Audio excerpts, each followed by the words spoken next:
Welcome, one and all. It is the takeover here today on your premium breakfast television show, Wake Up Nigeria. Yeah. And Thursdays represents that precious moments, that precursor to the weekend. It is the very best of top-notch family entertainment experience. It's a whole lot of energy and, of course, love right here on the show. And it always gets better and better as the week goes by. So our advice to you is stay tuned. We have another 1 hour and 45 minutes to hang out with you, and you can catch up with us with all the fun that we have filling this edition. Yes, indeed. And MM is in the kitchen doing the mambo. I do not know what the occasion is, but please do share.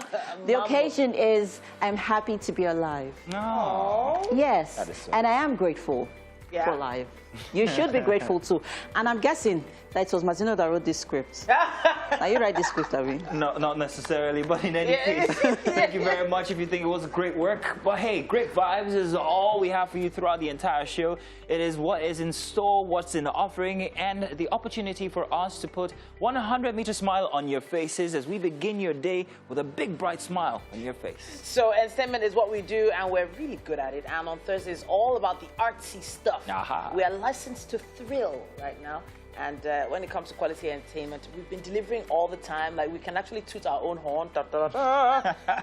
When it comes to that. No fears, no worries. Just stay right there. Yes, indeed. No doubt we have all the control. Will help you through your entire day today. Hold the vision and trust the process is what I always say to people. And the weekend is just around the corner to help you recuperate from whatever ills you might have gone throughout the entire But do you really always say that to people? Or is that just something people say? No, but I always say. Which one now? I always say that. It's a line that people always say. No, but I always say that. You always say that. You always say that.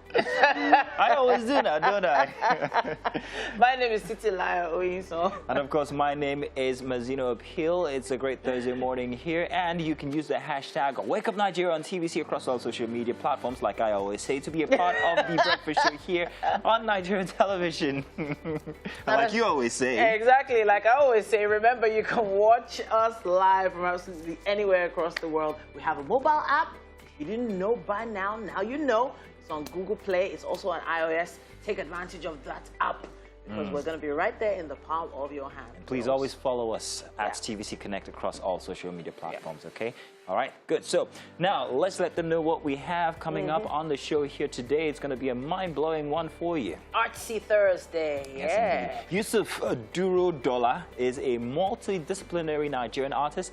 He's obtained his Nigerian certificate in education from the Department of Fine and Applied Arts, Federal College of Education, Akoka, Lagos, and majored in painting and graphics. He joins us for arts display today, and a very, very interesting artist this. And joining us to talk about the future of technology, we're going to be having an interesting guest join us today.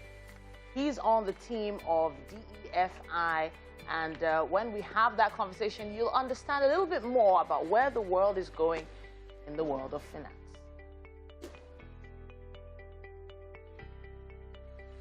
And for Book Chat today, we will be taking a look at the book Harmonizer, The Harmonized Life by author, one and only Nkem Ofunabo, a deliberate practice for winning in life and also work. We'll dive in, and she'll tell us more shortly. Acting as a child, scribbling stories from the age of 13 years old, and by 2006, she made her first script sale for the movie Sisters Love, which featured Genevieve Naji and also Motola Jalade. Today, she has written over 70 screenplays with over 50 movies made from her screenplays. Doris has produced 4 movies and directed 4 faith-based movies, which is her niche, by the way. We're going to be joined by her, and we'll have plenty of talk about her efforts in this industry. Thankfully, we didn't get caught picking our noses there. Wow. Is that something you do, or like the way you always say? Like, no, it's not something I do. It's just, in any case, welcome, ladies. See baby girl life. Oh, darling. See baby girl life. Darling. Even till I'm 50, 60, 70. Look at this. It brings the question, how old are you exactly now? Oh, wow. You think I'm going to say that on national television? I found out recently that really? I found out your history. What else? Jesus Christ, did you stumble on my CV? You don't know me. You don't know. Jennifer, come and hold your husband. I'll tell you later how I found out. Don't worry. Okay. I even know your DNA structure. You can't know my DNA structure, Don't worry. Baba. Leave me. Still let me But, talk. anyways, you know how women go through these motions where, you know, today you're ovulating, tomorrow Wow. you are, or your period, TMI, next tomorrow, TMI. your body is going through too many changes. Oh, wow. It's not fair. Why? Because I feel like we carry too much burden. Aww. You know, we carry emotional burden, financial burden, physical burden. Your body is going through too many changes, and then you still have to be that sponge that soaks up. You still have to do the baby girl life. And you still have to do the baby girl life. I'll tell you something about that, yeah, and it's even worse or more tasking when you have to be in the industry you're in, because you are actually expected to be that very happy person every single time with everything that you're going through, which affects people in the entertainment. Speaking. Yeah. But then even in the corporate world, as women begin to climb the corporate ladder, I've heard about some women who are passed over for jobs because they feel the job will be too emotional for them. And you know, it's not all cases where women can't handle it. Women can handle a lot, a lot more than men, I dare say. Of course. I celebrate you too. Yeah. Thank you so much. There's a reason why Mazino came back to TV from the corporate world. Mazino. Tell you guys what, before I get straight in all of this women's stuff, let's do the weather. We'll be back in a minute. It's time for a news update right here on Wake Up Nigeria. My name is Titilayo Onyison. The Federal Inland Revenue Service in Abuja has said that it appealed the judgment of the Federal High Court in Rivers State, which directs the state governments to collect value-added tax and income taxes. The service says collection of VAT in states will not work as it involves an input and output mechanism. Helen Osamide Akins will report this. The Federal High Court in Port Harcourt had issued an order restraining the Federal Inland Revenue Service from collecting value-added tax and personal income tax in Rivers State. In its ruling, the court directed the Rivers State government to take charge of the collection. Rivers State government had filed a case against the FIRS and the Attorney General of the Federation over demands, threats and intimidation of the state residents to pay PIT and VAT by the tax agency. Feeding questions from journalists in Abuja, the service says it is not keeping quiet over the matter as it has approached a higher court. It explains that the act establishing the FIRS empowers the service to carry out the task. It urges that if states are saddled with the responsibility of collecting VAT, this will lead to businesses being shortchanged and cause taxpayers to pay double. Sokoto State charges VAT, let's say, at 5%. And so, at the point of procuring the goods, this guy will have paid VAT at 10%. But when he's going to sell, it will only charge VAT at 5%. As such, the input suffer is greater than the output.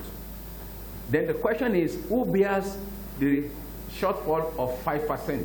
The service also distances itself from reports making the round that FIRS is seeking to impose taxes on social media activities. I am hearing this for the first time. I am not aware that FIRS has presented any bill to the National Assembly to request for any social media tax.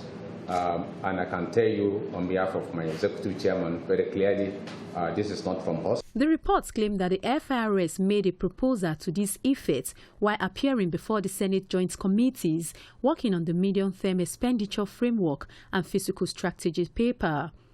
Helen Osamide Akins, TVC News, Abuja.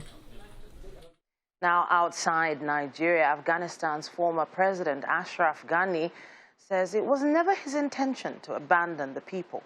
Now his action has led him to apologize to Afghans for the way his rule came to an end when he fled the country last month on the same day the Taliban entered the capital.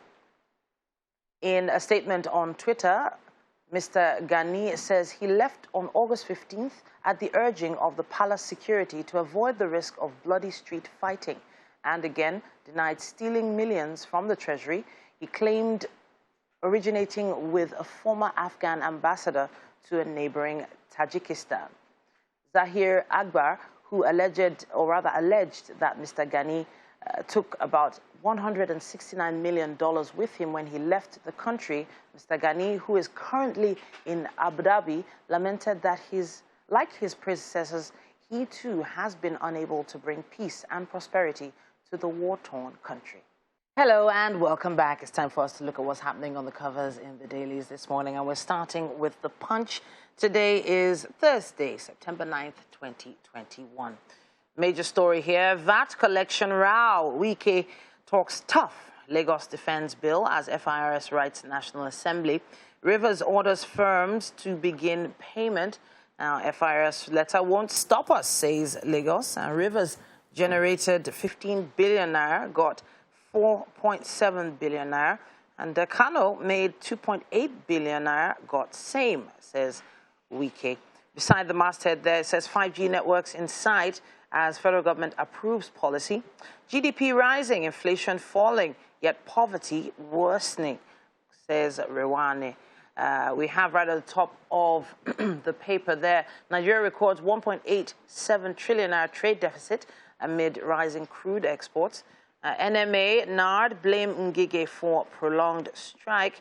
Meanwhile, NDLEA seizes 6 billion naira drug linked to Middle East criminal gangs, and Buhari's 108 farm estates, herders' settlements in disguise, say Afenifere. We have more here in the photo stories there. Rivers pensioners lament colleague's death, protest non-payment of 9-year gratuities. And let me see what else we have here. On Buhari's visit, police warn troublemakers. Masob seeks Kanu's release. And gunmen abduct 3 Obasanjo's workers in Ogun State. That's what we have on the cover of The Punch. We also have the Vanguard newspaper with us here, and a similar story starting off here. FIRS Rivers Lagos lock horns over VAT. Gombe begs. And right at the top here, it says Buhari's visit to Imo divides. It divides Ohanese IPOB. What we have here is, as a final one here, we have manufacturing bounces back to pre-COVID-19 level in Q2 of 2021, according to MAN. And I'll wrap it with this. A policeman killed, 23 abducted as bandits attack Kaduna communities. That's what we have on the cover of the Vanguard. And that's all we have time for on the covers in the dailies this morning. We have fitness up next. Like the little extra he added on there. That was nice. Peace. All right, guys, what are we talking about today? Peace. Peace out. Peace of mind is how I'll start it off, because there have been too many. We've talked about relationships almost every day this week, and it just feels like more and more information and more situationships are coming to light. Now there has been a response to a voice note, which was... Oh, no, let's talk about the voice note first. Voice, you want to talk about the voice note? Let's talk about the voice note first. A voice note was released. Now, I don't know whether to call it leaked or released. I think it was deliberate, so it was released. But it has a very distraught Annie Idibia, you know, in pain, in tears. Talking about possibly, I'm thinking about the timing of that voice note, possibly being before the initial story about him coming out. Are you sure about that? It was after it. Because, you know, the initial story was about him going to Disneyland with his baby mama and their kids, and apparently staying in the same place overnight. I'm not sure how long for, but I'm thinking because I do believe Disneyland is in the U.S. So I do believe from the voice note, she said he's gone to the U.S. I don't know what time frame this voice note actually existed. Actually, you might be correct. We're unsure when this voice note was actually recorded. But the thing is, that pain that we could hear from her voice sounded like a lot of years of agony just finally bubbling over. That's how it sounded to me. I'm not sure what your opinion is on this. I always say that, so first of all, Two-Face Idibia has comfort to, you know, respond to some of these things. And most of all, well, he didn't address anything, but he's more or less telling the public to leave his family alone, that it's a personal issue, and then they would find a way to internalize it, and you deal with the situation, which is okay, it's fine. But how do you allow whatever issues escalates to this point that the public has to know about it? I believe that when a man and woman come together to be in this institution called marriage, it is the responsibility of both parties to protect each other. Every family has issues. Every family has secrets. Every marriage has issues. But how you address and deal with these issues is, you know, both of you's prerogative, which of course I'm not even a fan of third parties or talk less the public getting involved in it, because at the end of the day, everybody wants to, you know, talk about the situation and talk about the issue, but they're not going to deal with it. But then I feel that I was telling my partner a few days ago that it is the responsibility of every party to protect each other.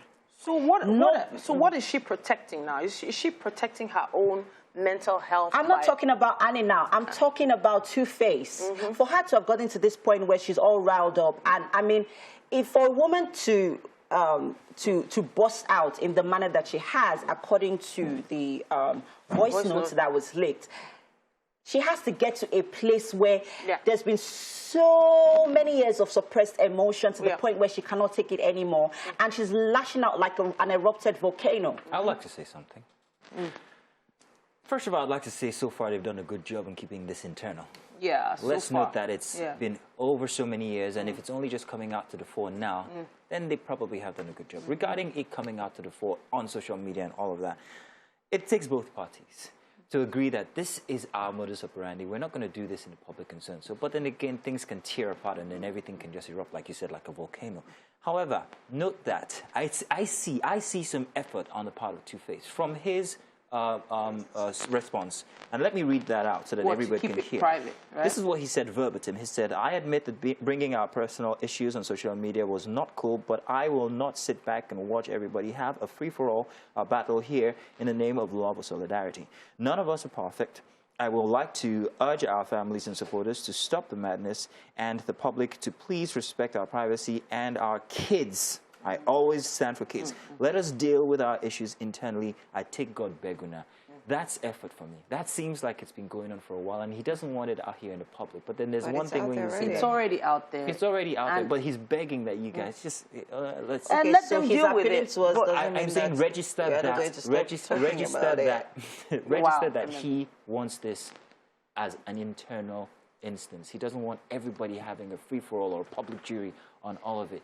It's both parties' prerogative, like you say, to agree that this is what we are going to do and not going to do. You mentioned something. You said she was borderline, you know.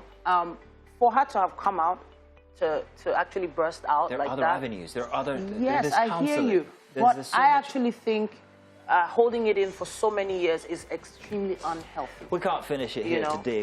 We don't know what your opinion are. Do let us know. Use the hashtag WakeUpNigeria on TVC. We'll be back after this break. Welcome back, people. You're on to Wake Up Nigeria, and of course, it's my favorite segment of the show. Yes, this is Chef Tade, and this morning... All right, you'll know why I am giggling, but Chef Tade this morning is making fried burrata fish with fried plantains, and you call this soft salad? Waldorf salad. Yeah. What's a Waldorf salad? Actually, it's a kind of salad from New York. Okay. It's named after Waldorf Astoria Hotel. Hotel, yeah. Okay. New York. Okay. Yeah. Interesting. On your screen right there are the ingredients. People grab a pen and a paper and scribble those ingredients down with something that you'd like to try over the weekend, even as we nudge towards it. All right, so let's run through the ingredients for our meal this morning. All right. We have barracuda fish, plantain, grapes, apple, and lime, wheat, lime and lemon. Here we have lettuce, leek, okay, eggs, walnuts. Okay, the walnuts and these are almonds. Okay, no, sorry, cashew nuts. Cashew nuts. These are going into the salad. The salad. Yeah. Nuts always have this crunchy and a distinct kind of flavor that it adds to your salad. I actually really love nuts, especially when they're like crushed. And actually, it doesn't really matter if you're using groundnuts or cashew nuts. But let's talk about barracuda fish. How are we making that fish? I will fillet it. Okay, when you say fillet, how do you fillet it? Can I? Yeah, sure, go ahead, please. Okay. I'm going to move this aside so that you can work with it. Let's go. All right, guys, just so you know, this barracuda fish is not a very common fish, yeah. And it's not you're asking, which one is barracuda fish again? It's not a common fish, but it's also a very ferocious one. It's got ferocious behavior, and it is a fish eater. It eats other fishes for breakfast, lunch, and dinner. And I don't know why I'm so excited about it, though, because it's not a regular fish. Like, not a fish you just go into the markets to shop for. Very expensive. Or to buy. And look at that. Healthy. Yes, it is very healthy, I must say. I mean, you could have used the titles, but decided to use a barracuda. But then, guys, if you want to try out this recipe and you don't know where to find a barracuda fish, I'm sure any other kind of fish would work, right? No. No.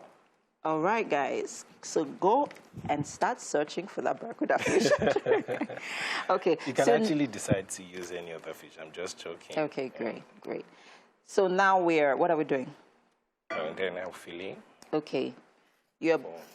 Okay, we're taking off the scales. Scales. Okay.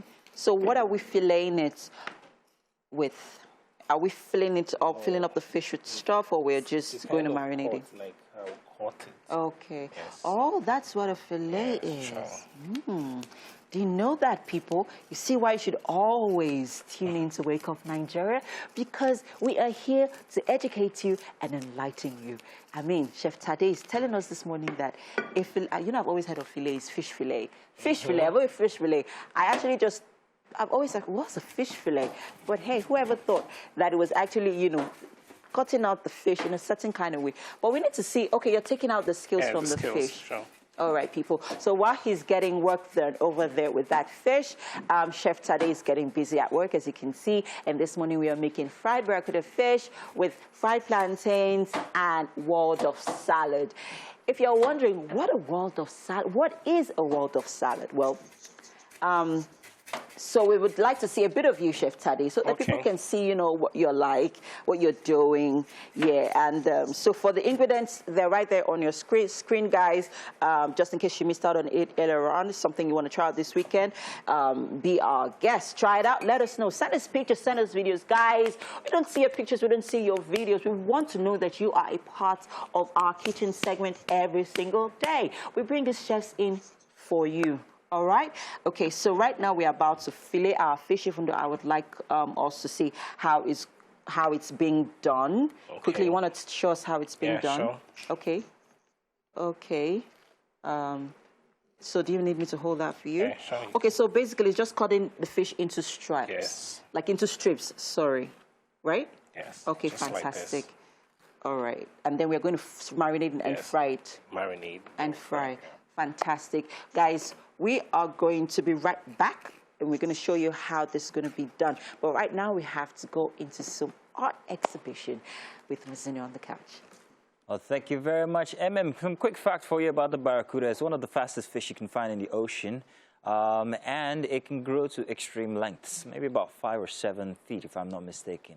Yeah, a bit of zoology there for you. Anyhow, welcome Art Display here for a Thursday. We've been joined by Yusuf Durodola. He is a multidisciplinary Nigerian artist.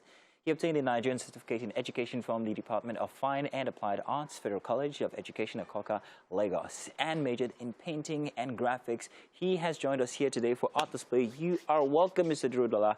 First off, your art is mad intense, man. For a day and a half, I love what you do, and it's not restricted to one form. But tell us about your kind of art. How would you define your skills? Mr. Masino. Yes. Thank you. That is my name. So my art is an embodiment of different art forms. and it also reflects in where I started my art from. At the age of 7, I started my art, and because my dad was a fashion designer. Oh, okay. And he was teaching me how to sew. But during those periods, I was just seeing lines. And that is one of the pieces that we are showing here. That's how, from there, I move on to, graphics. From there to other art forms. So my art is an embodiment of a whole lot of different expressions. Yeah. Let's start with this one right here. These lines. Is that what you're talking about? Yeah. This is oil on canvas. This is acrylic. Acrylic, yeah. Tell us about this piece. This was generated from one of my performers. I'm a performance artist. So during the heat of the COVID, I did 4 performances for COVID, and this is the last one that I titled Where. Say that again. Where. Yes. What does it mean? So it means the cleanser should clean, and that is God. So, and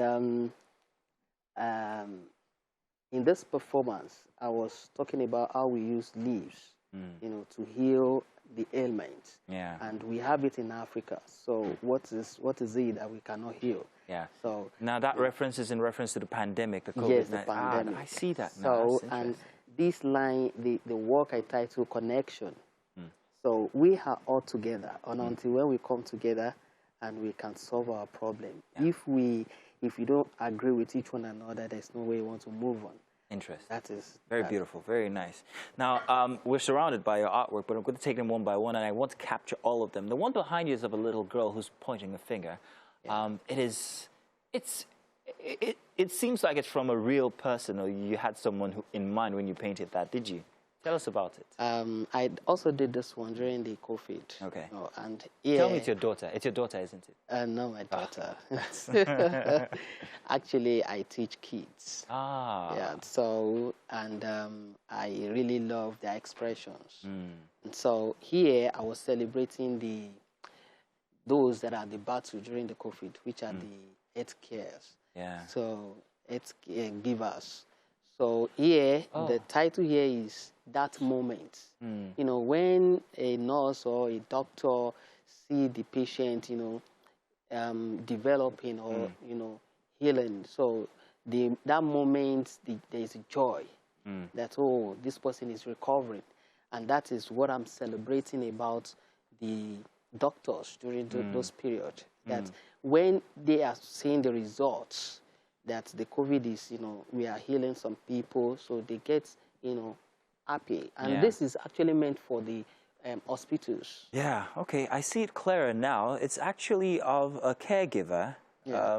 A very childlike expression, however, but very colorful as well. Yeah. We're going to move on real quickly to one of my best pieces here, which is the one right next to me. First of all, when you brought this in, I asked, is it the back or the front?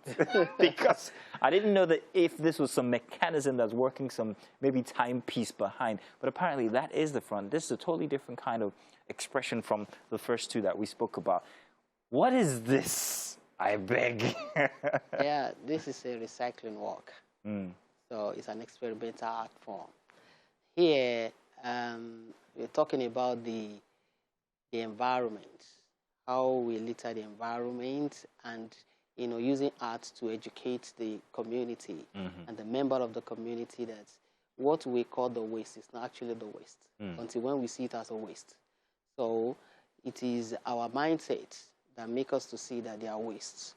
So until when we channel them to a proper their proper location, their space, then we begin to have appreciation for them. So in this piece, because you are seeing it now, I've been able to use them in a proper form, in an art form, so you appreciate them. So the same thing with other art forms, other wastes. If we actually channel them to where they're supposed to be, we all appreciate them. Yeah, very true. And so, have you had success in selling pieces like this? Yes. Who buys them? Art collectors, art lovers, and presently there is a show on the recycled work. And it's a massive one.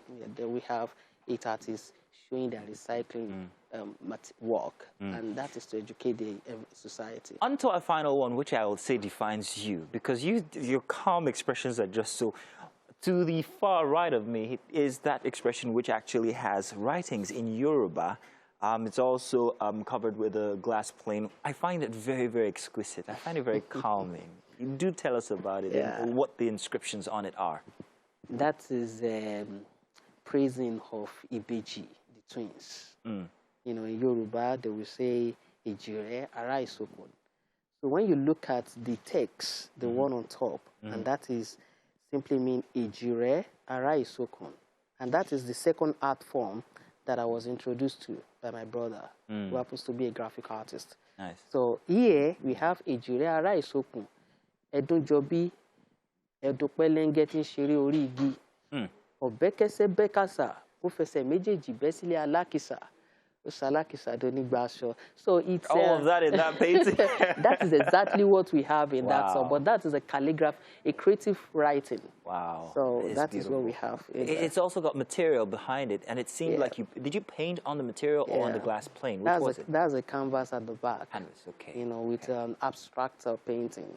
Oh, wow. It is absolutely beautiful. So you see what I meant in the beginning when I said that your art is not pedestrian, it's not stagnant. It moves from one piece, from one form to the other. Your expressions are totally, you know, like very, very creative. I want to ask what differentiates you from the regular person, a regular artist, but I think I've already just said that in my own expressions or explanation of that. But what would you say is the one thing that absolutely separates you from every other artist? What makes you absolutely unique? We can see some of your artwork on television, by the way. And these are some of Durudala's other pieces that we couldn't bring into the studio, which are fantastic. But let's hear you on that difference I was asking about. Because I'm sincere with myself. Sincerity is what will make you different from other people. The art form that I practice talks about my journey from where I started my art career from and where I am. And I'm not going to, you know, stand here. So, you know, the art is a journey that you have to just continue going. I also hear that there are some very interesting anatomic pieces you have in your gallery, which we cannot bring on air today. Oh my God! But yes, we know about them, Mr. Durudala. In any case, fantastic work. We appreciate the fact that you've shared them with us here on Breakfast on Wake Up Nigeria, and we look forward to seeing more of them. And of course, you've seen his handle on our screen, so you can follow him and check out those very interesting art forms that I spoke about from earlier. Thank you once again. Thank you so Thank you very much for staying tuned. We'll be right back. It's still Wake Up Nigeria. Welcome back. It's time for tech. Now, joining us to talk about the future of technology and finance, and of course, currency, is Mr. Anthony Adimu. Now, he's a seasoned software engineer with over 12 years of programming experience. He's currently the founder and CTO of DeFi Connect, a solution that is set out to demystify the entire digital economy. Welcome to the show. Thank you very much. Thank you for having me. All right, so this is a very interesting opportunity for a lot of people to learn about the world of digital currency and how it can be applied to everyday life. Yeah. So how does what you do apply to the average person's life? Okay, so what we're trying to do is to see how we can bridge the gap between decentralized finance and the real world. Okay. Okay, there are noise going on about cryptocurrency, about blockchain. We see the many benefits that are in it. But rather than just have this thing as a knowledge in the air for everyone, we're trying to see how we build applications in healthcare, in transportation, in logistics that brings the many benefits of digital currency to our daily living. Okay, so a lot of people have talked about the benefits of blockchain in the past, but you've just mentioned healthcare, you mentioned, I think, transportation, yes? Transportation as well. So for a layman, how would you connect those two concepts? People see them as completely different sides of different coins. Okay, so what we're trying to do, so many people own cryptocurrencies. Okay. All right. Right now, the major use case of cryptocurrency is in speculation, just trading. Okay, rather than just using your crypto for trading, let it be possible for you to use it for even acquiring products and services that you need.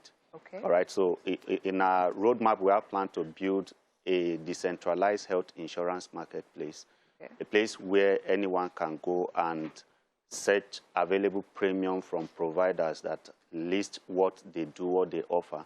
And you can actually pay this with your cryptocurrency, as the case may be. And then, like the issue of traceability as a benefit of cryptocurrency, when you buy this premium, there is a way for the provider to be able to trace it to who actually did this transaction and when. So we need to take it back. We need to take it really far back to giving cryptocurrency an actual definition, actually explaining in layman's terms what cryptocurrency actually represents. Okay, now cryptocurrency is the major use case of blockchain. Okay, so before we talk of cryptocurrency, we actually even need to know what blockchain is. Okay, and blockchain is just a collection of data that are linked in such a way that you cannot tamper with it. Okay, so when you have a record, before you add a new record, there is a connection between the new record and the one that is previously added. So if you need to change something in between, you would have to change everything before that place. Okay, so that is blockchain in layman understanding. All right, and now cryptocurrency is actually a way of recording transaction of what you own in terms of currency, for example, Bitcoin, on the blockchain. And now this record is such that no one can tamper with your account balance, for example. You cannot just go and alter or change anything on your own because of the fact that blockchain cannot be tampered with, it cannot be changed. Okay, so we had a guest here some time back who gave us a kind of description about blockchain as well, talking about the fact that it was a collection of basically ledgers.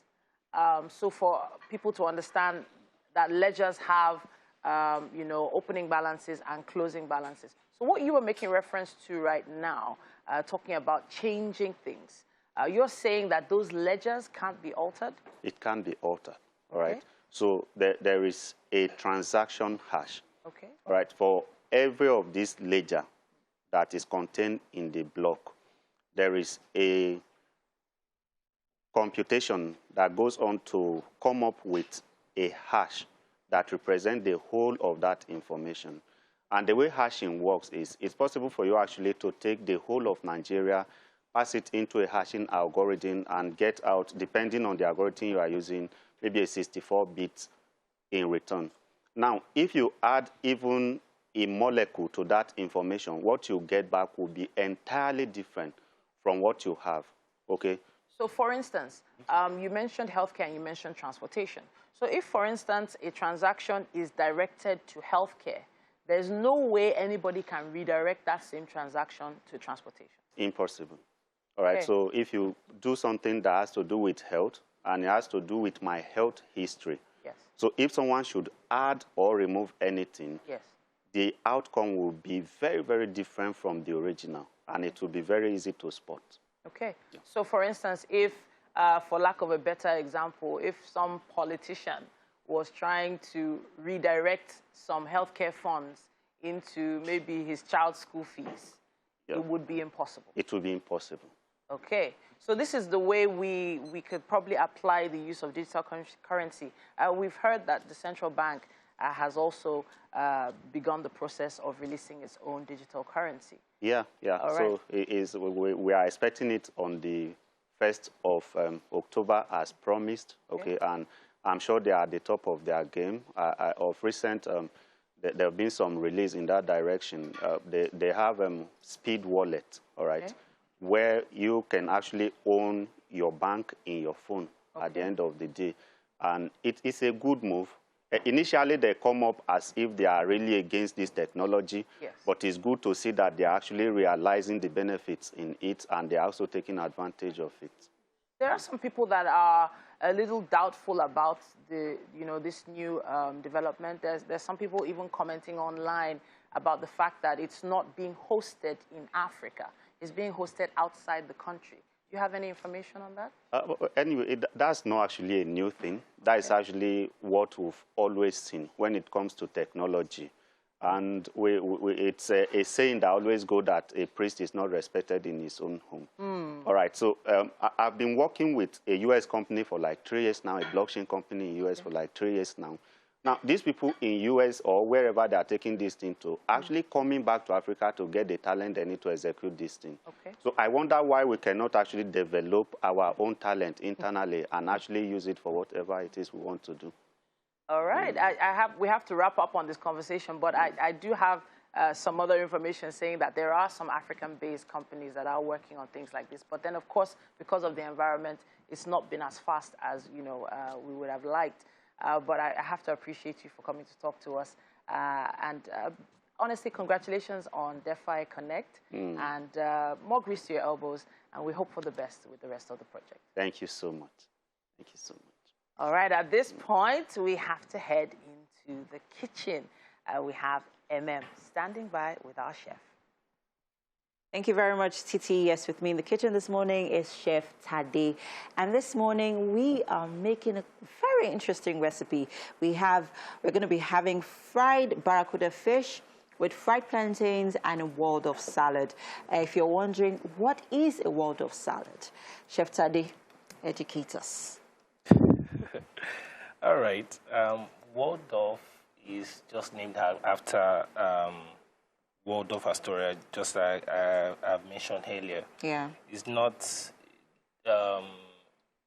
It's actually not the regular type of salad. It's not your conventional salad. Yes, so let's quickly run through the ingredients for our salad, and then we move over to our barracuda fish and then our plantain. All right. We have a barracuda fish. Okay. Apple, okay, lime, lemon, and we have leek, okay, and lettuce, eggs, walnuts, okay, and I'm just going to tidy up a bit. Go ahead, please. Okay, then we have spices just to marinate this. Okay, so I see that for our fish, it's been filleted already. All right. And so what are we going to use to marinate it? Salt. Okay. Salt and just a little bit of salt. Okay. You can also marinate it with maybe add cumin to it if you like. Okay. But I don't have that here. Okay. So I will marinate with just salt and a little bit of Maggi. Okay, and seasoning cubes. Yeah. All right. So I see that our plantains are frying up already. We're just going to wait for them to get ready, and then we start with we put our fish in the pan. Okay. So explain to us the process for the fish. What are we doing with the fish? All right. I'll marinate it. Okay. After marinating, I'll dip it into eggs. Okay. Like after that, then I'll dip it into flour. Okay, and then fry it. Yeah. All right, great. And part of the ingredients, one of the ingredients for our Waldorf salad this morning, we have walnuts and then we have cashew nuts. Guys, the health benefits of walnuts especially. I'm not a walnut fan to begin with. No. I am actually not a walnut fan. But it's got great health benefits, guys. And then we have our cashew nuts, which of course brings, that adds that crunch to our salad. Quite interesting recipe here, I must say. We're just going to wait for our plantains to simmer up and then put in our fish, and then we are almost good to go. Breakfast is getting really almost ready, and we're ready for it. Right now, we're getting ready we're headed over to the next 45 minutes on the show, guys. Stay with us. We'll be right back. Hello, and welcome to the second hour of the most exciting breakfast show on the planet. The first hour went by like, phew, phew, phew. Okay, like kind of like your bike. Yeah. It really went fast. Called onomatopoeia. Yes, that 1,000-meter smile got us well on your face, and we are happy that we have achieved what we set out to do when we started this morning. Thank you very much. Here's the best breakfast show on Nigerian television. Wake up, Nigeria. Yeah, it's all about making a difference, putting smiles on your faces, and we're going to be doing that and so much more. There's the right mix here when you stir it perfectly, right? Yeah, talking about stirring stuff. The kitchen is stirring real good with a cuda, and I mean barracuda fish. Grilling, or is it cooking, or is it... What is it doing, MM? Well, right now we're actually making our Waldorf salad. Plantains are ready, and we're going to be marinating our filet fish in a bit. Ah, yes. Well, definitely. I'm a big fan of filet fish. I'm not a big fan. It's the right mix, like you said earlier.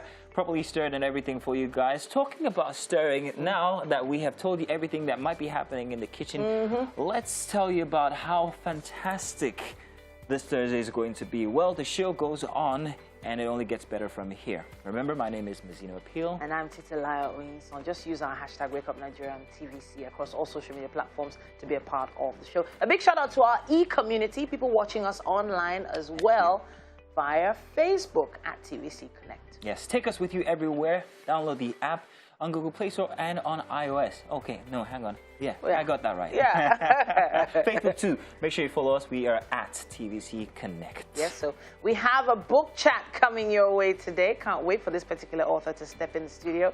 The book is called The Harmonized Life by author Nkem Ofonabo. A deliberate practice for winning in life and work. We're going to dive into that very shortly. Now, Doris Ariole started acting as a child, scribbling stories from around 13 years old, and by 2006 she made her first script sale for the movie Sisters Love, which featured Genevieve Naji and Omotola. Now she's written over 70 screenplays with over 50 movies made from her screenplays. Doris is going to be in the studio with us, and we're going to be talking so much more, and yeah, it's going to be an interesting conversation. So the doctor said that I should have more fish in my diet. Yeah. It's not something I'm excited about because ever since I was a kid, I've always hated fish. First off, it's too bony. I hate the smell, hate the taste, hate the skills, hate everything. Oh, no! Don't know what I'm going to do. Don't you think hate is a strong word? I hate it. No. Having a strong dislike for something is okay, but that doesn't mean you shouldn't try out some new... I do try it in specific ways. If it's really fried, if you fry the spirit out of it. Yes, maje. Wow, that Yoruba did not hit. Like you tell it any better. Didn't, well, I'm definitely better than you in this regard. Let's try MM. No, don't bother. Give us your best Yoruba. No, don't. Ah, that one connected. Yeah. Auntie, I was born and bred here, so yeah. I'm not like you. What am I? What? So the issue is, for me, I consider Yoruba to be my second language because it's the second language I learned. Yeah, and but I started learning you're always glossing around it. So yeah, for example, I don't have much of a choice, do I? Thank you so much. Anyways, we gotta go now. I'm coming for you, girl. We gotta find those facts. It's time for a news update right here on Wake Up Nigeria. My name is Titilayo Oyinson. FIRS approaches the Court of Appeal in this first story. Now, the Federal Inland Revenue Service in Abuja says it has appealed to the judgment of the Federal High Court in Rivers State, which directs the state governments to collect value-added tax and income taxes. The service says collection of VAT in states will not work as it involves an input and output mechanism. Helen Osamede-Akins reports. The Federal High Court in Port Harcourt had issued an order restraining the Federal Inland Revenue Service from collecting value-added tax and personal income tax in Rivers State. In its ruling, the court directed the Rivers State government to take charge of the collection. Rivers State government had filed a case against the FIRS and the Attorney General of the Federation over demands, threats and intimidation of the state residents to pay PIT and VAT by the tax agency. Feeding questions from journalists in Abuja, the service says it is not keeping quiet over the matter as it has approached a higher court. It explains that the act establishing the FIRS empowers the service to carry out the task. It urges that if states are saddled with the responsibility of collecting VAT, this will lead to businesses being shortchanged and cause taxpayers to pay double. Sokoto State charges VAT, let's say, at 5%. And so, at the point of procuring the goods, this guy will have paid VAT at 10%. But when he's going to sell, it will only charge VAT at 5%. As such, the input suffer is greater than output. Then the question is, who bears the shortfall of 5%? The service also distances itself from reports making the round that FIRS is seeking to impose taxes on social media activities. I'm hearing this for the first time. I am not aware that FIRS has presented any bill to the National Assembly to request for any social media tax. And I can tell you on behalf of my executive chairman very clearly, this is not from us. The reports claim that the FIRS made a proposal to this effect while appearing before the Senate Joint Committees working on the medium-term expenditure framework and fiscal strategy paper. Helen Usamede Akins, TVC News, Abuja. Hello and welcome back. Now, for those that know me, maybe from social media or even family and friends, they know I'm in love with books. I've always loved the feel of the pages and learning. And having book chat today, we're going to be taking a look at this particular book.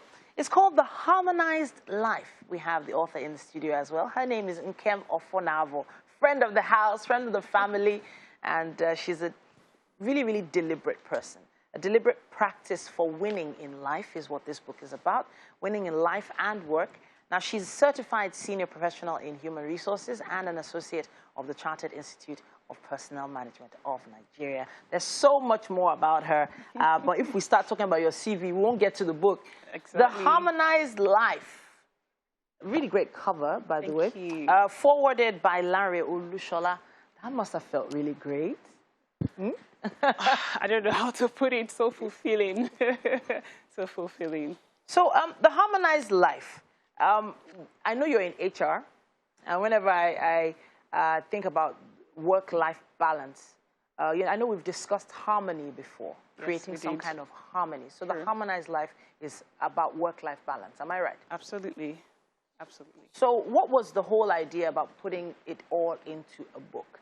Was it more about the business side, or was it more about the, life side or lifestyle side? What was the whole mindset? Okay, thank you, Titi. This takes me down the road before I published the book. So I consulted a book project consultant, and she asked me exactly this question. Okay. Is it for profit or for prestige? Okay. Right? And I told her it's both, and it's also more than that. Yes, of course, prestige to say that I'm a thought leader in this particular niche, and also to make profit, but most importantly, to impact more lives. Okay. Right? So, because I believe that your book travels even to places that you cannot be. Okay. So that's the essence. So you tagged it at the back as a blueprint. This kind of book helps you design a blueprint for your life, for a meaningful, wholesome, and productive life. Those are three very, very important words. Meaningful how, wholesome how, and productive how. Okay, thank you again. So when you talk about meaning, you are talking about things that connect deeply into your core, into who you are, your source, and of course, your purpose in life. So whatever it is that you are doing, whatever goal-oriented actions you are doing, it's supposed to be in line with your purpose, in line with your core as a person, of course. Every other thing that you are doing, so that takes care of meaning. Okay. And when I talk about wholesomeness, that's when harmony comes to play. So as an individual, you have different dimensions of your life. And in this book, I highlighted 12 critical areas of life. Okay. So when you're talking about wholesomeness, it's about bringing a healthy lifestyle or wellness across these critical areas of life.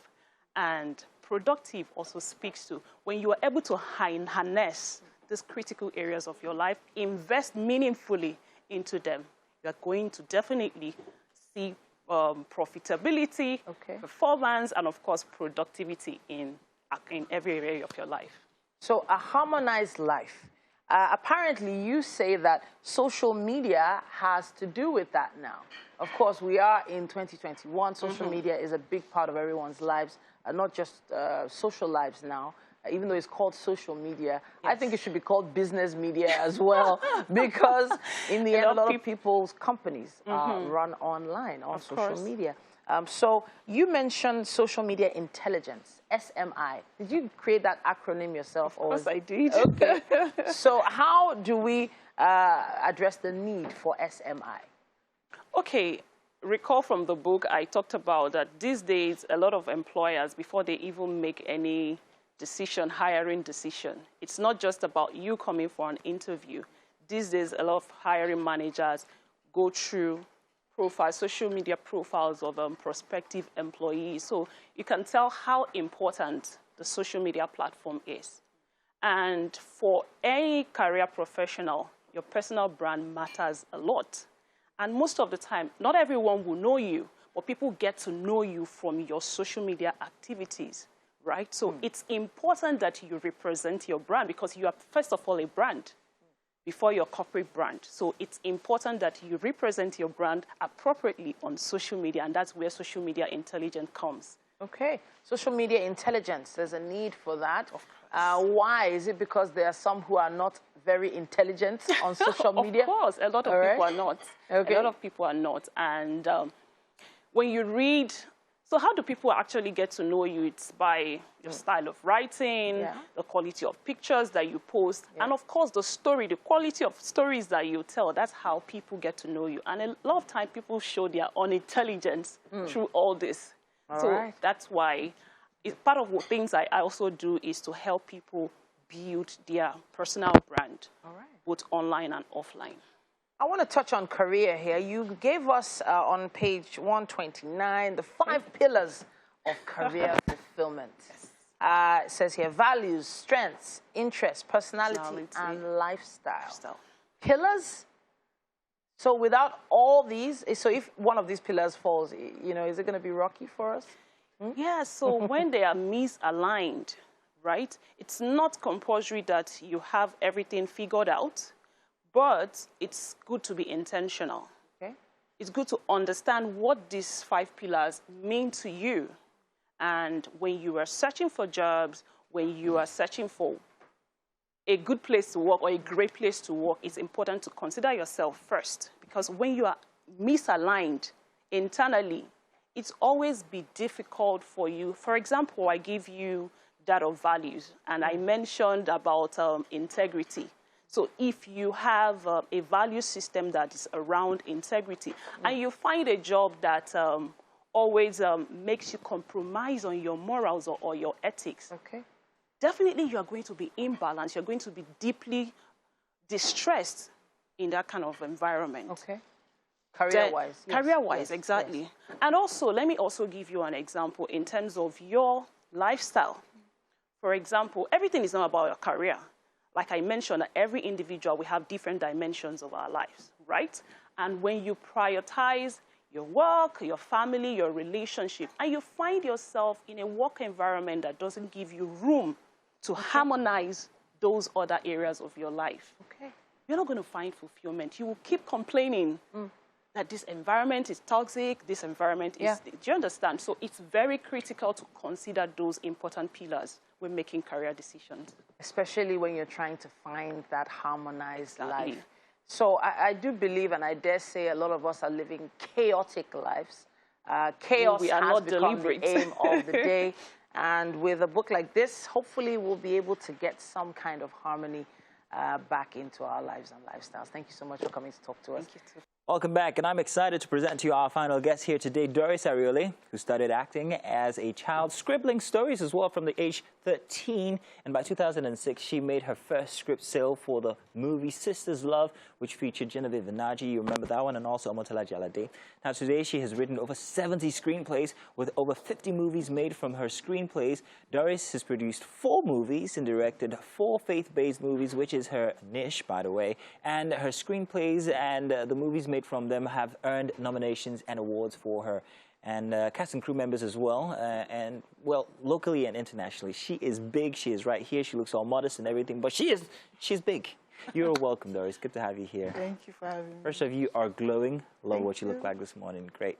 Now, if we look at your CV here, I mean, there's so much that you have done, so much that you can do, actor, screenplay writer, and all. You direct as well. I mean, what are you today exactly? First of all, I see myself as a storyteller. That will always be my life's pursuit and what I always want to be known as. I'm also a coach, you know, faith and creativity coach for creative minds. Okay. And that's something I'll still unveil about myself very soon. Oh, okay. Yeah. Well, do you want to tell us here? No, I'll come back for that. Do tell us, please. I'll come back.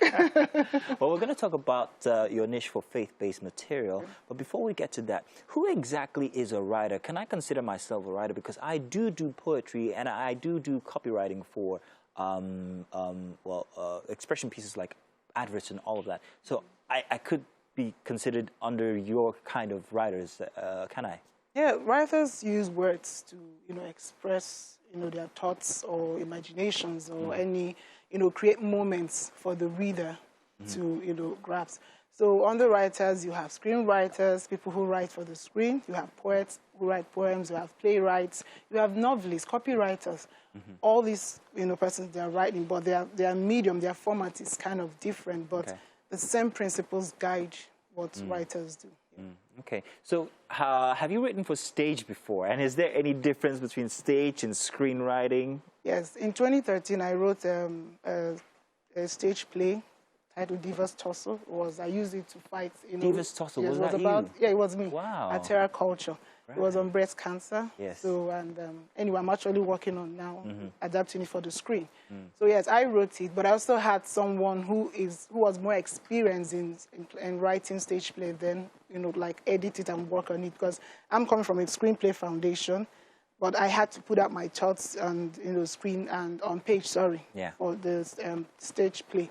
Stage play has its own format as well, with the lights, the curtains, and all that, which you don't necessarily. Very exaggerated forms of expression. Exactly, yeah. So, and for film, we don't do that. So I had to, and it was a learning process. I enjoyed it. I did the first draft, and my colleague Emma Uduma now, edited because he had a stronger foundation in stage play and all that. Yeah. So why your penchant for faith-based material?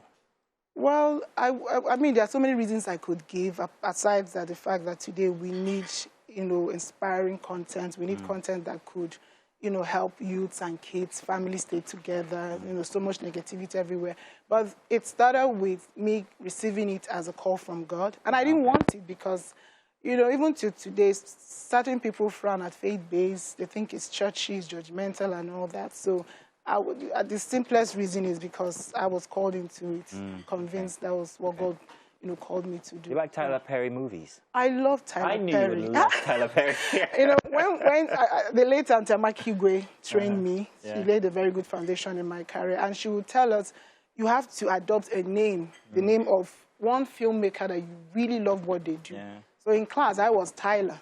Oh. So some people from that set still call me Tyler's, friend. So yes, Tyler is a huge inspiration in my life because of the kind of storyteller he is. Yeah, I can imagine. So only just yesterday or 2 days ago, the National Film Censorship Board actually put something out. They talked about the fact that movies that promote villains would no longer be tolerated, or I can't remember if they'll be banned actually. Okay. And now you're a faith-based type writer. Do you see anything wrong or right with what they have put out? Well, for me, whatever you put in, I don't really know all the details to this. I'll tell you one bit of that detail is the fact that one movie lately has been celebrated, and the fact is its morals are kind of like skewed to the villain's perspective, praises the villain, or praises villainous acts. So that's what brought them about saying that, hey, we will no longer tolerate this kind of thing. But where does that sit with you? For me, whatever you put in your story, be it violence, be it sexual content, it all depends on the message behind it. What are you trying to motivate? What are you trying to inspire? You could use violence, but to show that, violence, it's not good at the end of the day. Win. Do you understand? I don't know, like I said, I don't know the full details of this, but I teach storytelling. And I tell my students that whatever vices you decide to use, whether for your protagonist or your antagonist, you have to decide what message you're serving. What is the heart of your story? What are you trying to tell at the end of the day? So you can take people through a journey of violence, of something right, anything, but at the end of the day, where do you now end your story? That's my opinion. So for me, I will always inspire people. I always want to celebrate the grace and love of God with my stories. So your protagonist always wins? Yes, in my movie, because that is what my faith is about. But in life, in Nigeria, the antagonist is often the person who gets away with it. Now, if people are telling these stories as they are, they're just reflecting what life really is in the climate that we find ourselves. Am I correct? Am I wrong? Yeah, I think everybody has the right to the kind of story they want to tell. You, as the audience, you choose what you now take. So I'm creating faith-based because I know there are people who love it, who need it, who want it, who are waiting for it. Be inspired by it. And like I tell people if the horror industry depends on me, they will fold up. I can't stand horror, yes. But I have an elder sister who loves horror. And that's her own take, do you understand? So everybody has a right to what content they put out there. It all depends on their own goals, what they want to achieve. And you as the audience, you make your wise choice what to consume. Let's talk about on and forward now. What projects are we looking forward to from you? Okay, you know, going forward now, I'm transitioning to really focusing on faith-based alone. Okay. But before Tyler Perry! Sorry. Yeah, I hope to meet him someday. Oh, yeah, I bet you will. Yes. So, but my agency has been set up to handle secular projects because I have clients who still want, you know, my content, what I write. So I've had, like, for the past 2 years, few creative minds that have gone through my training and they've made it to the level of internship. So now I write with them. So we discuss stories, I give them pointers, they bring to the table as well because they have to evolve. So that takes care of the secular, you know, projects that come my way. But I personally really want to, I think it's time to really focus on faith-based. It's been like over a decade I've been on it, and this is the time to like give it my all. So do you write for the character or from the character? Do you look at the character and write something, or do you, is it the other way around? Which is it? There are different things that could inspire a story. It could be the character, it could be the setting, it could be a plot. And these are the sources of your film titles. Now I'm teaching here. Yes, we'll give you we'll pay you after. So for me, I tell people that build characters first and very well. Do you understand? Because they're the ones on that journey. They're the ones who are talking, not you. You know, until a writer gets to let characters talk for them, your dialogue won't really work so well.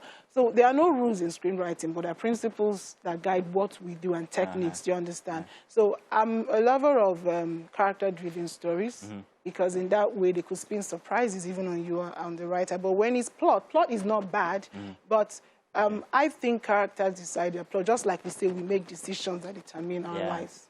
Understand? So now, just one small exercise. If you were going to write me into a play, what would I be? Oh my gosh. MM is in the kitchen laughing. She's going to write you into one too. What would I be? Okay, I would want you to be a veterinarian. Veterinarian? Why? Why a veterinarian? Well, I think I could do something with you, loving dogs and, you know.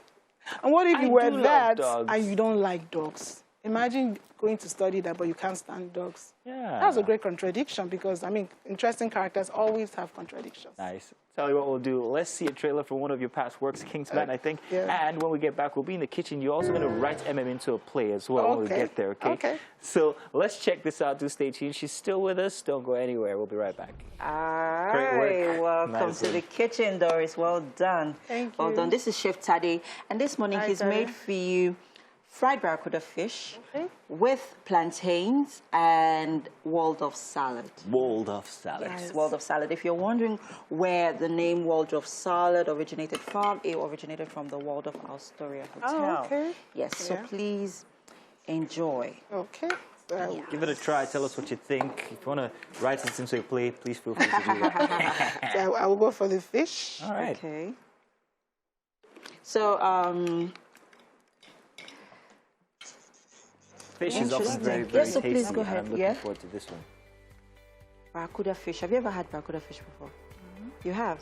Oh, nice. What do you think about this one? Nice. You like it?